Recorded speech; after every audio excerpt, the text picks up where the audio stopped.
시작하겠습니다. 오늘 잠들기 전 묵상한 구절은요. 데살로니가 전서 5장 8절부터 14절입니다. 제가 읽고 홍규 명중 이렇게 읽겠습니다. 정신을 차리고 깨어 있으십시오. 여러분의 원수 마귀는 우는 사자처럼 두루다니며 삼킬 사람을 찾습니다.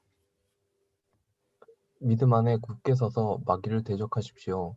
여러분이 알다시피 여러분의 형제들도 세상에서 같은 고난을 겪고 있습니다. 모든 하나님, 곧 그리스도 예수 안에서 여러분을 그분의 영원한 영광 가운데로 부르신 분이 잠시 고난받는 여러분을 친히 온전하게 하시고 굳건히 세우시고 강하게 하시고 견고하게 하실 것입니다. 권세가 영원 무궁토록 하나님께 있기를 빕니다. 아멘. 내가 신실한 형제로 여기는 실로아노의 도움을 받아 여러분에게 간단히 썼습니다.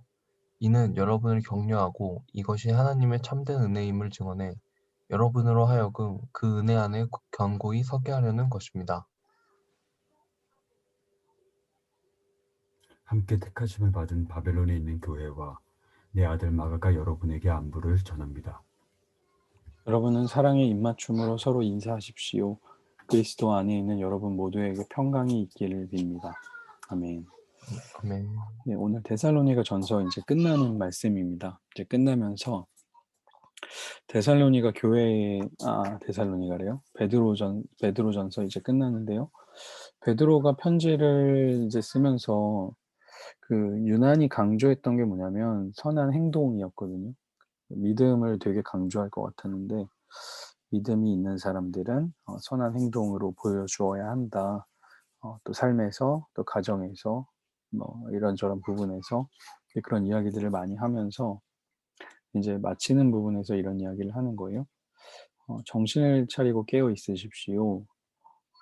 마귀를 대적을 해야 된대요. 근데 그 대적하는 방법이 뭐냐면 정신을 차리고 깨어 있는 거라고 하죠. 왜냐하면 원수 마귀는 우는 사자처럼 두루다니며 삼킬 사람을 찾고 있습니다.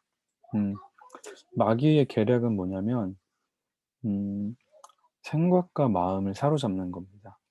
우리 지금 그래서 베드로가 이렇게 이야기하잖아요. 정신을 차리고 깨어 있으라고. 안 그러면 이 원수 마귀가 우리를 삼키는데 우리의 정신과 생각을 삼키는 거죠. 그래서 이제 정신을 차리고 깨어 있는 게 뭐냐? 그것은 결국에는 믿음 안에서 굳게 서는 거를 이야기하는 거죠. 어떤 믿음일까요? 그러면 이제 그 이야기는 이어서 하는데요. 먼저 이제 여러분의 형제들도 세상에서 같은 고난을 겪고 있습니다. 그러니까 믿음의 사람들이 겪는 고난은 결국에는 마귀의 유혹이기도 합니다. 그래서 믿음을 흔들려고 하는 거죠. 그래서 그 믿음 안에 굳게 서는 것은 뭐냐면 10절에 보니까 모든 은혜의 하나님 곧 그리스도 예수 안에서 여러분을 그분의 영원한 영광 가운데로 부르신 분. 그러니까 하나님이 그리스도 안에서 우리를 영원한 영광으로 부르셨다는 그 믿음 안에 굳게 서는 거예요. 그러니까 이 베드로 전서에서 몇 번 이야기하던 정체성에 대한 이야기죠. 너희는 누구냐? 너희는 그리스도 예수 안에서 하나님의 영원한 영광 가운데로 부르심을 받은 사람들이다. 그런 믿음을 견고하게 가지고 있는 것이고 또 한 가지는 뭐냐면 잠시 고난받는 여러분을 온전하게 하고 굳건히 세우고 강하게 하고 견고하게 하실 이 4번이나 반복하게 온전하고 굳건하고 강하고 견고하게 하실 분이 하나님이시라는 거죠. 그런 믿음이죠. 그러니까 정신을 차리고 버티려고 하는 자들 그들을 어떻게 우리가 믿음을 굳건히 해서 서 있어야 되는데 그 믿음을 굳건히 하는 게 뭐냐면 하나님이 우리를 부르셨다는 것이고 그 하나님께서 우리를 견고하게 한다. 정신을 바짝 차리고 버티려는 자들을 견고하게 하시는 분이 하나님이다라는 거죠. 그래서 결국에 모든 권세와 영원 무궁토록 하나님께 영광을 올려드리게 되는 겁니다. 하나님께서 우리를 부르셨고 우리를 견고하게 하시기 때문에 그래서 깨어서 믿음으로 사는 이들을 강하게 하시는 분은 하나님이셔서 하나님만 영광을 받으시는 거죠. 그러면서 이제 편지의 마지막에 우리가 더 견고하게 하기 위해서는 바로 이 은혜를 기억해야 된다라고 하면서 베드로 역시 은혜로 마무리를 하고 있는데요. 내가 신실한 형제로 여기는 실로아노의 도움을 받아 여러분에게 간단히 썼습니다. 이것은 이 편지는 뭐냐면 왜 썼냐면 하나님의 참된 은혜임을 증언해서 이 편지를 통해서 여러분으로 하여금 그 은혜 안에 견고히 서게 하려는 것입니다. 그러니까 우리가 신앙 안에서 견고히 설 수 있는 것은 뭐냐면 하나님의 그 복음의 말씀을 통해서 그 은혜를 들을 때 우리의 신앙이 견고하게 설 수 있는 겁니다. 그러니까 이상하게요.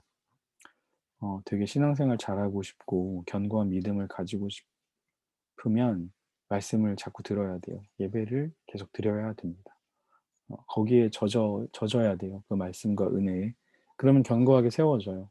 근데 교회도 안 오고 말씀도 듣기 싫고 뭐 기도 찬양 이런 거 그냥 너무 싫은데 신앙이 너무 흔들려요. 당연한 거죠.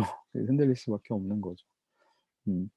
신앙이 견고히 서 있을 때 하나님의 말씀 앞에 서는 게 아니고 하나님의 말씀 앞에 날마다 서고 그 은혜에 날마다 젖어 있을 때 우리의 신앙이 견고하게 설 수가 있는 겁니다.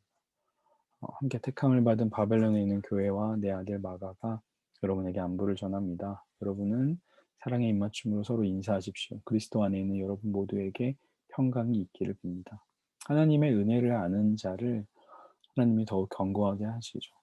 그런데 베드로가 말하고 있는 은혜는요.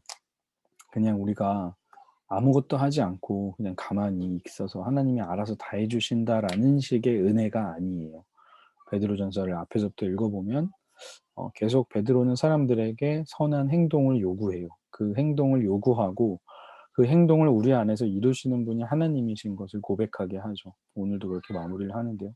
그게 하나님의 은혜라는 거예요. 나는 아무것도 못합니다. 아무것도 할 수 없습니다. 라고 두 손 두 발 다 들었을 때 하나님이 알아서 해주신다라는 식의 은혜도 있겠지만 그런 은혜가 아니고 내가 하나님의 말씀을 따라 살아보겠습니다. 내가 내 남편에게, 내 아내에게 믿음의 사람의 삶의 모습을 선한 행실로 보여주겠습니다. 그렇게 그 말씀을 붙들고 살려고 하는 이들, 그러나 그게 안 되는 이들에게 하나님께서 은혜를 주셔서 완성하게 하시고 견고하게 해주신다는 거죠. 그게 이제 베드로가 많은 그리스도인들에게 하고 싶은 메시지가 아니었나 이렇게 생각이 듭니다. 오늘 말씀을 다시 보면 버티는 자들에게 하나님께서 은혜를 더하여 주시고 또 그 은혜 안에서 우리를 견고하게 하시는 분이 바로 우리 하나님이시라는 거죠. 그래서 나의 신앙을 지키는 것은 무엇인가? 나의 의로움인가? 아니면 하나님의 은혜인가? 다시 한번 이렇게 생각해보는 밤이 되면 좋겠습니다. 나를 지키는 그 하나님의 은혜를 붙들고 살아가는 우리가 되기를 바랍니다. 네, 반갑습니다. 명수. 기도하고 마칠게요. 하나님 감사합니다. 베드로전서 말씀을 함께 묵상할 수 있게 도와주시고 그 말씀을 통하여서 그리스도인이 어떻게 고난 가운데 선한 행실을 하며 살아가야 하는지를 다시 한번 생각하게 해주셔서 감사합니다. 하나님 우리가 무엇보다 하나님의 말씀을 붙들고 살게 하시고 또 하나님이 주시는 은혜로 인하여서 우리를 더욱더 견고하게 하시는 그 주님을 바라보는 우리들 되게 하여 주시옵소서. 모든 영광을 하나님께만 올려드리기 원합니다. 이 밤에도 평안함 주실 줄 믿습니다. 감사드리며 예수님의 이름으로 기도합니다. 아멘. 수고하셨습니다. 감사합니다. 감사합니다.